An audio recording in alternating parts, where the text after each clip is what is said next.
Friends നമ്മൾ വന്നിരിക്കുന്നത് ധനലക്ഷ്മി ബാങ്കിൻ്റെ പുതിയൊരു റിക്രൂട്ട്മെൻറ്റ് നോട്ടിഫിക്കേഷൻ വന്നിട്ടുണ്ട്. പെർമനൻറ്റ് വേക്കൻസിയാണ്. ഇതിലേക്ക് ജൂനിയർ ഓഫീസർ എന്ന് പറയുന്ന തസ്തിയിലേക്കും സീനിയർ ഓഫീസർ എന്ന് പറയുന്ന തസ്തിയിലേക്കാണ് വിളിച്ചിരിക്കുന്നത്.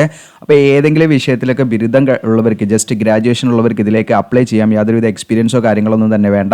അപ്പോൾ എന്താണ് ധനലക്ഷ്മി ബാങ്കിനെ കുറിച്ചൊക്കെ ഡീറ്റെയിൽ ആയിട്ട് നിങ്ങൾക്ക് അറിയാവുന്ന കാര്യങ്ങളായിരിക്കും. അതായത് 1927 തൃശ്ശൂരിലാണ് ഈ പറയുന്ന ബാങ്ക് സ്ഥാപിതമായത്. ഇപ്പം ഏകദേശം നമുക്ക് കാണുന്നത് 259 ബ്രാഞ്ചസ് ഉണ്ട്. അത് നമുക്ക് ഇന്ത്യയിൽ വിവിധ സ്റ്റേറ്റുകളിലായിട്ടാണ്. അതോടൊപ്പം 279 ATMകളും ഉണ്ട്. ഓക്കെ, അപ്പോൾ ഇത്തരത്തിലുള്ള വലിയൊരു നെറ്റ്വർക്ക് ഉള്ള ഒരു ബാങ്ക് തന്നെയാണ് നമ്മുടെ ധനലക്ഷ്മി ബാങ്ക്. അപ്പോൾ അതിലേക്കാണ് വിളിച്ചിരിക്കുന്നത്. അപ്പോൾ നിങ്ങൾക്ക് ഇൻട്രസ്റ്റഡ് ആണെങ്കിൽ എങ്ങനെയാണ് ഇതിലേക്ക് അപ്ലൈ ചെയ്യേണ്ടത് എന്നതിൻ്റെ വീഡിയോസും ഇതിൽ കാണിക്കുന്നുണ്ട്. എങ്ങനെ അപ്ലൈ ചെയ്യണമെന്നുള്ള കാര്യങ്ങൾ, അതിൻ്റെ ലിങ്കൊക്കെ ഇവിടുന്ന് കിട്ടുമെന്നും അതോടൊപ്പം തന്നെ ഇതിലേക്ക് എങ്ങനെയാണ് എക്സാം കാര്യങ്ങളൊക്കെ ഉണ്ടെന്നുള്ള കാര്യങ്ങളെല്ലാം വിശദമായിട്ട് വീഡിയോയിൽ പറയുന്നുണ്ട്. അപ്പോൾ തീർച്ചയായിട്ടും നിങ്ങൾ വീഡിയോ സ്കിപ്പ് ചെയ്യാതെ മുഴുവനായിട്ടും കാണുക. എന്നതിന് ശേഷം മാത്രം നിങ്ങൾ അപ്ലൈ ചെയ്യുക. അപ്പോൾ നമുക്ക് ഇതിൻ്റെ ഒഫീഷ്യൽ നോട്ടിഫിക്കേഷൻ നോക്കാം. ഇതാണ് ഒഫീഷ്യൽ നോട്ടിഫിക്കേഷൻ. നിങ്ങൾക്ക് കൂടെ കാണാൻ പറ്റും. ഇതിൻ്റെ കോർപ്പറേറ്റ് ഓഫീസ് വരുന്നത് തൃശ്ശൂരിലാണ് കേട്ടോ. ഓക്കെ, അതോടൊപ്പം തന്നെ ഇതിലേക്ക് വിളിച്ചിരിക്കുന്ന പോസ്റ്റുകളോട് കൊടുത്ത് നിങ്ങൾക്ക് കാണാൻ ജൂനിയർ ഓഫീസർ എന്ന് പറയുന്ന തസ്തികയിലും അതുപോലെ സീനിയർ ഓഫീസർ എന്ന് പറയുന്ന തസ്തികയിലാണ്. ഇതിന് അതോടൊപ്പം തന്നെ ഇതിൻ്റെ ലൊക്കേഷൻ, അതായത് പോസ്റ്റിംഗ് ലൊക്കേഷൻ എന്ന് പറയുന്നത് നമ്മൾ നേരത്തെ പറഞ്ഞല്ലോ 250ഓളം 289ഓളം ബ്രാഞ്ചസ് ഉണ്ട്. ആ 289ഓളം ബ്രാഞ്ചസിലേക്കുള്ള വിവിധ ഒഴിവുകളിലേക്കാണ് വിളിക്കുന്നത് കേട്ടോ. അപ്പോൾ പാൻ ഇന്ത്യ ബേസിലാണ്. അപ്പോൾ ഇന്ത്യയിൽ എവിടെ വേണമെങ്കിലും എന്ത് ചെയ്യാം, നമ്മളെ പോസ്റ്റിംഗ് ഉണ്ടായിരിക്കും. നമുക്ക് കേരളത്തിലും നിശ്ചിതമായിട്ടുള്ള വേക്കൻസി ഉണ്ടാവുന്നുള്ളത് നിങ്ങൾ മനസ്സിലാക്കുക. അപ്പോൾ കേരളത്തിലെ വേക്കൻസിയൊക്കെ നിങ്ങൾക്ക് അപ്ലൈ ചെയ്യാവുന്നതാണ്. അപ്പോൾ പാൻ ഇന്ത്യ ബേസിലാണ്. അതോടൊപ്പം തന്നെ 21 to 25 ഏജാണ് ഇതിൻ്റെ ഏജ് ലിമിറ്റ് വരുന്നത്. സ്റ്റാർട്ടിംഗ് ഏജ് 21 മുതൽ 25 വയസ്സ് വരെ ഇതിലേക്ക് അപ്ലൈ ചെയ്യാവുന്നതാണ്.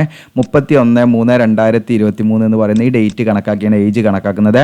പിന്നെ ഇതിലേക്ക് ഒരു അപേക്ഷാ ഫീസ് ഉണ്ട്. 708 രൂപയാണ് നമുക്ക് അപേക്ഷാ ഫീസ് വരുന്നത്.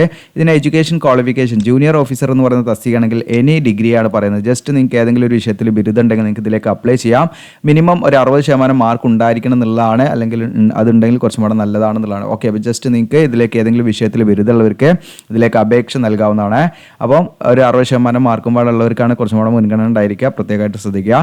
അതോടൊപ്പം തന്നെ സീനിയർ ഓഫീസർ എന്ന് പറയുന്ന തസ്തികയിലേക്ക് നിങ്ങൾക്ക് ഏതെങ്കിലും വിഷയത്തിലുള്ള ബിരുദവും ഒരു വർഷത്തെ ബാങ്കിങ് എക്സ്പീരിയൻസ് ഉള്ളവർക്ക് സീനിയർ ഓഫീസർ എന്ന് പറയുന്ന തസ്തിയിലേക്ക് അപ്ലൈ ചെയ്യാം. മിനിമം 60% മാർക്ക് ഉണ്ടായിരിക്കണം. ഇനി അതും അല്ലെങ്കിൽ നിങ്ങൾക്ക് പോസ്റ്റ് ഗ്രാജുവേഷൻ ഏതെങ്കിലും വിഷയത്തിൽ നിങ്ങൾക്ക് PG ഉണ്ടെങ്കിൽ നിങ്ങൾക്ക് അപ്ലൈ ചെയ്യാം. 50% മാർക്ക് മതി കേട്ടോ മിനിമം. ഓക്കെ, അപ്പോൾ നിങ്ങൾക്ക് ഈ പറയുന്ന സീനിയർ ഓഫീസർ എന്ന് പറയുന്ന തസ്തിയിലേക്ക് ഒന്നെങ്കിൽ നിങ്ങൾക്ക് ഡിഗ്രി വെച്ച് അപ്ലൈ ചെയ്യാം. ഡിഗ്രി ആണെങ്കിൽ ഒരു വർഷത്തെ എക്സ്പീരിയൻസ് വേണം, ബാങ്കിങ് എക്സ്പീരിയൻസ് വേണം. ഇനി നിങ്ങൾക്ക് ഏതെങ്കിലും വിഷയത്തിൽ PG ഉണ്ടെങ്കിൽ പോസ്റ്റ് ഗ്രാജുവേറ്റ് ഡിഗ്രി, അതായത് നിങ്ങൾക്ക് MA MSc അതുപോലെ MCOM തുടങ്ങിയിട്ടുള്ള നിങ്ങൾക്ക് ME or MTech പോലെയുള്ള വിവിധ, അതായത് ഈ പറയുന്ന പ്രൊഫഷണൽ നോൺ പ്രൊഫഷണൽ ആയുള്ള ഏതെങ്കിലും PG ഒക്കെ ഉണ്ടെങ്കിൽ നിങ്ങൾക്ക് അപ്ലൈ ചെയ്യാവുന്നതാണ് ഈ സീനിയർ ഓഫീസർ. ഇനി അതല്ല നിങ്ങൾക്ക് ഡിഗ്രി ഉള്ളവർക്ക് ജൂനിയർ ഓഫീസറിലേക്കും അപ്ലൈ ചെയ്യാം. യാതൊരുവിധ എക്സ്പീരിയൻസിൻ്റെ ആവശ്യമില്ല. ഇനി എക്സാം സെൻറ്റർ ഇവിടെ കാണാം. നമുക്ക് കോഴിക്കോട്, തൃശ്ശൂർ, എറണാകുളം, തിരുവനന്തപുരം ഇത്രയാണ് നമുക്ക് കേരളത്തിൽ എക്സാം സെൻറ്റർ വരുന്ന. മറ്റു സംസ്ഥാനങ്ങളിലൊക്കെ ഇവിടെ കൊടുത്തിട്ട് നിങ്ങൾക്ക് കാണാവുന്നതാണ്. ഇനി എങ്ങനെയാണ് ഇതിലേക്ക് അപ്ലൈ ചെയ്യുന്നത് വെച്ചാൽ ഡിസംബർ 7 മുതൽ നമുക്ക് ഡിസംബർ 21 വരെ നമുക്ക് അപ്ലൈ ചെയ്യാനുള്ള സമയമുള്ള ഉടനെ തന്നെ നിങ്ങൾ അപ്ലൈ ചെയ്യാം. അപ്ലൈ ചെയ്യുമ്പോൾ നമ്മൾ ഫോട്ടോഗ്രാഫ് സ്കാൻ ചെയ്ത് അപ്ലോഡ് ചെയ്യണം. സിഗ്നേച്ചർ, പിന്നെ ലെഫ്റ്റ് ഹാൻഡ് തമ്പ് ഇംപ്രഷൻ നമ്മൾ അപ്ലോഡ് ചെയ്യണം. ദെൻ അതോടൊപ്പം തന്നെ ഹാൻഡ് റിട്ടൺ ഡിക്ലറേഷൻ നമ്മൾ അപ്ലോഡ് ചെയ്യണം. അപ്പോൾ ആ ഒരു ഹാൻഡ് റിട്ടൺ ഡിക്ലറേഷൻ ഇവിടെ ഞാൻ മാർക്ക് ചെയ്ത് ഇതുപോലെ നിങ്ങൾ എന്ത് ചെയ്യുക, വൈറ്റ് പേപ്പറിലേക്ക് ഇതേപോലെ ഇതാ ഇവിടെ നിങ്ങളുടെ പേര് ഇതാ, നിങ്ങളുടെ പേരെന്താണെന്ന് വെച്ചാൽ അവിടെ ചെയ്താൽ ബാക്കി കംപ്ലീറ്റ് അതേപോലെ പകർത്തുന്നത് സ്കാൻ ചെയ്ത് നമ്മൾ അപ്ലോഡ് ചെയ്യണം. അപ്പോൾ അത് സ്കാൻ ചെയ്യേണ്ട അതിൻ്റെ ഫയൽ സൈസ് കാര്യങ്ങളൊക്കെ ഇവിടെ ഡീറ്റെയിൽ ആയിട്ട് കൊടുത്തിട്ടുണ്ട്. അപ്പോൾ ഞാനത് റിപ്പീറ്റ് ചെയ്യുന്നില്ല. ഫോട്ടോഗ്രാഫ് ആണെങ്കിൽ 20 KB 50 KB ഇടയിലായിരിക്കണം. സിഗ്നേച്ചർ ആണെങ്കിൽ 10 KB 20 KB ഇടയിലായിരിക്കണം. അതിൻ്റെ ഡയമെൻഷനൊക്കെ അതിൽ പറയുന്നുണ്ട്. ലെഫ്റ്റ് തമ്പ് ഇംപ്രഷൻ ആണെങ്കിൽ 20 50 ഇടയിലായിരിക്കണം. ദെൻ ഈ ഹാൻഡ് റിട്ടൺ ഡിക്ലറേഷൻ ആണെങ്കിൽ 50 100 KB ഇടയിലായിരിക്കണം ഫയൽ സൈസ്. അപ്പോൾ ഇത്രയും കാര്യങ്ങളൊക്കെ നമ്മൾ എന്ത് ചെയ്യണം, ഇതിലേക്ക് അപ്ലോഡ് ചെയ്യണം.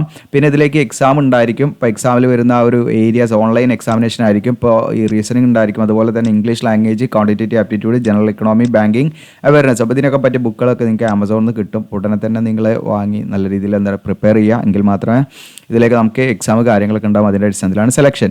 ഇനി നമുക്കിതിലേക്ക് എങ്ങനെയാണ് അപ്ലൈ ചെയ്യേണ്ടതെന്നാണ് നമ്മൾ നോക്കുന്നത്. ഓൺലൈനായിട്ടാണ് ഇതിലേക്ക് അപ്ലൈ ചെയ്യേണ്ടത്. അപ്പോൾ നമ്മുടെ വീഡിയോയുടെ ഡിസ്ക്രിപ്ഷനിൽ ഞാൻ അപ്ലൈ നൗ എന്ന് പറഞ്ഞ ലിങ്ക് തരും. ആ ലിങ്കിൽ നിങ്ങൾ ക്ലിക്ക് ചെയ്യുമ്പോൾ നിങ്ങൾക്ക് ഇവിടെ കാണാം, ഇവിടെ ധനലക്ഷ്മി ബാങ്കിൻ്റെ ഒരു ലോഗോ ഒക്കെ കാണാം.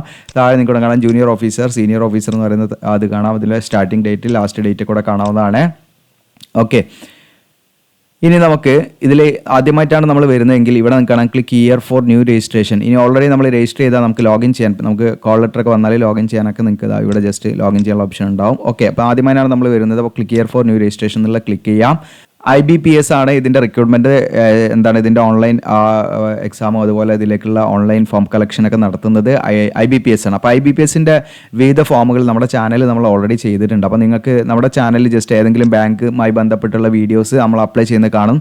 ഈ സെയിം ഫോം തന്നെയാണ് അതിനെല്ലാം വരും. ഓക്കെ, അപ്പോൾ ആദ്യം നമ്മൾ ബേസിക് ഇൻഫോസ് നമ്മളിവിടെ കൊടുക്കണം. അതുപോലെ തന്നെ ഫോട്ടോഗ്രാഫ്, സിഗ്നേച്ചർ, പിന്നെ അത് അപ്ലോഡ് ചെയ്യണം. പിന്നെ മറ്റു ഡീറ്റെയിൽസ്, പ്രിവ്യൂ, അപ്ലോഡ്, മറ്റു ലെഫ്റ്റ് ഹാൻഡ് തമ്പ് ഇംപ്രഷനും ഡിക്ലറേഷൻ കൊടുക്കുക, ലാസ്റ്റ് പേയ്മെൻറ്റ്. ഇതും പാടെ ചെയ്ത് കഴിഞ്ഞാൽ നമുക്ക് എന്ത് ചെയ്യണം, പ്രിൻ്റ് കിട്ടും. ആ പ്രിൻ്റ് എടുത്ത് നിങ്ങൾ സൂക്ഷിച്ച് വെക്കുക എന്നുള്ളതാണ്. അപ്പോൾ വളരെ സിമ്പിളാണ് ഇതിൻ്റെ ഫോം. ഇപ്പോൾ നമ്മളിത് റിപ്പീറ്റ് ചെയ്യുന്നില്ല. നമ്മുടെ ചാനലിൽ നിങ്ങൾക്ക് ബാങ്കിങ്ങുമായി ബന്ധപ്പെട്ട് ഏതെങ്കിലും വീഡിയോസ് നോക്കിയാൽ അതിൽ കംപ്ലീറ്റ് ഫോം നിങ്ങൾക്ക് ഫില്ല് ചെയ്യുന്നത് കാണാൻ പറ്റും. അപ്പോൾ നമ്മുടെ ചാനലിൽ ഹോം പേജിൽ കയറിയിട്ട് നോക്കാവുന്നതാണ്. അപ്പോൾ ഇത് മാക്സിമം നിങ്ങളുടെ കൂട്ടുകാർക്ക് ഷെയർ ചെയ്യുക, സബ്സ്ക്രൈബ് ചെയ്യുക, ലൈക്ക് ചെയ്യുക. ആവശ്യമുള്ള എല്ലാ ലിങ്കുകളും നമ്മുടെ വീഡിയോയുടെ ഡിസ്ക്രിപ്ഷനിൽ ഉണ്ടാവും. Thank you.